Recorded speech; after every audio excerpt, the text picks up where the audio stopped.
What's up, flamethrowers? It's me, Flame the Dragon Hog here, and welcome to another Creepypasta story. Today, I'm going to be telling you the story of the creepypasta known as Lifeless Lucy. Now this story is a little bit sad and really creepy because let this be a lesson to you guys. Never come in between a little girl and her birthday party. Anyway, before I get started, I almost forgot to mention, I was planning on doing a creepypasta story for, Christmas. You know, since it's December and I wanted to do a creepypasta story for Christmas, I was thinking maybe I'll save that one for later, and I'll tell you this one, and maybe, three other ones for later, right before the Christmas one. So, yep, I'm gonna be telling you the story of Lifeless Lucy, and maybe some more, before I tell you the Christmas one. Anyway, without further ado, let's get started. Lifeless Lucy. It was a nice sunny day. Lucy was a little blonde girl. She was a little blonde girl and a little bit spoiled. She enjoyed playing in her family's yard with her friends, and all her friends would just be boasting on and on about her upcoming birthday party. Lucy, she really loved gossiping about her birthday party. She said that the cake will be 4 layers, red velvet, and she'll be wearing a beautiful blue dress. One day, Alex, Lucy's personal chauffeur, was walking down the street with a beautiful blue dress. And let me tell you, Alex really hated his job. He hated everything about it, especially taking orders from a little girl. Lucy walked over to Alex. She asked if she can try on the dress.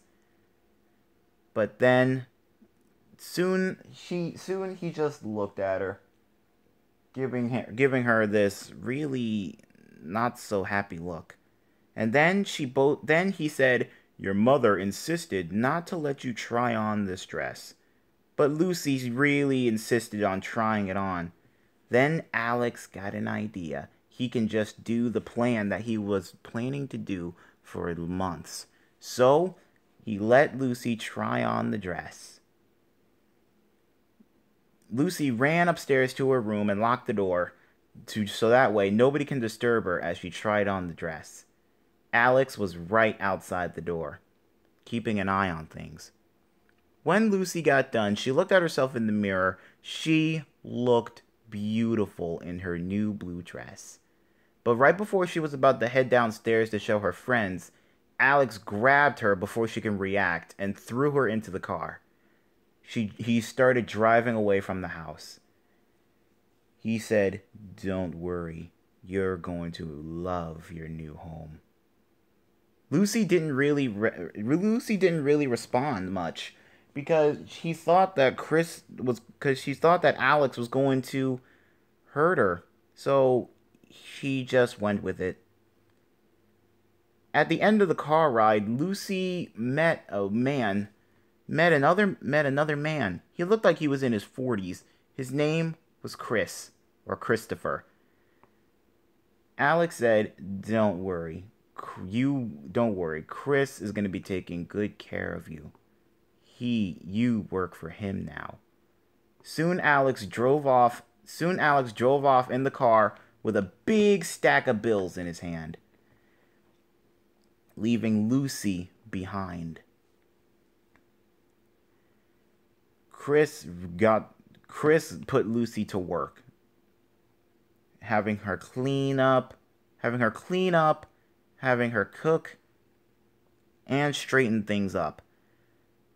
And all Chris did was just sit in his chair and watch TV as Lucy did all this work. It was a few days later. Lucy, she looked a mess. Her dress was nearly torn. She had bruises on her, and she didn't get any sleep at all. Lucy needed to find a way to escape. But how was she? How was she going to escape with Chris watching her every move? But then she got a great idea.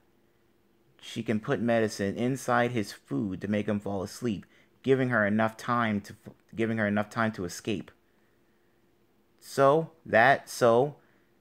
for lunch, Lucy prepared his meal and really sneaky and quietly added the right amount of medicine to his food.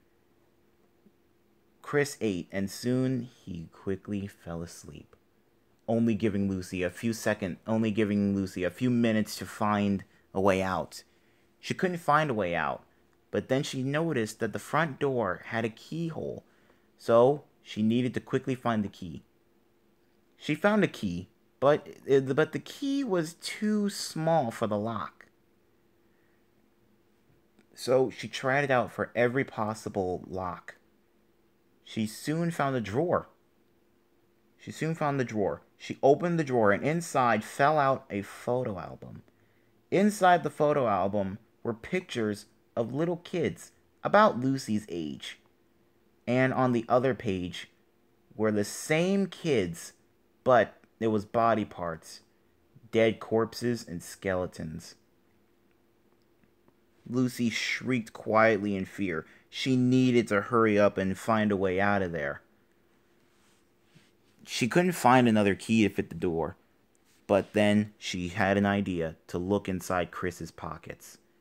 She looked inside Chris's pockets, and long and behold, she found the key to fit the door.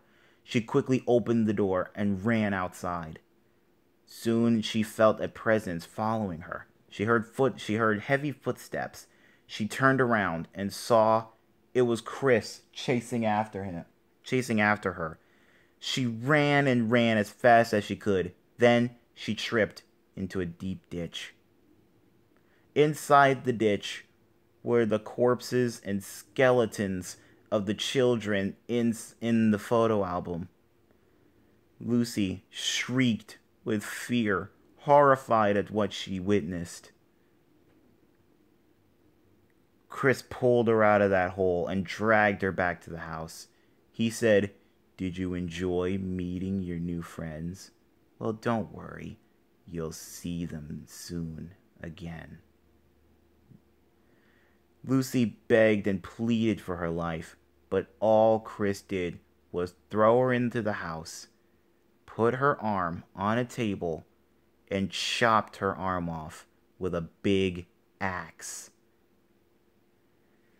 Lucy screamed in pain and agony, and to shut her up, Chris, with one mighty swing, swung the axe, puncturing her head, killing her. Soon, he threw her dead body into that ditch with all the other corpses. Back inside, Chris sat down in his chair. He sat down in his chair and turned on the TV. There was the local news. They found the man that was responsible for at least 20 children abductions. It was Alex, Lucy's butler. He confessed for his crimes, and he also mentioned Chris's name. Chris was really, really shocked and scared because he thought the police was going to come after him. He needed to find a way out. Soon, he heard the sounds of little kids laughing and playing. And then he heard a little girl's voice saying, "You thought that you can get away from us, but you'll never get away for what you did to us." Chris was in shock. He quickly turned around to see who was making that noise.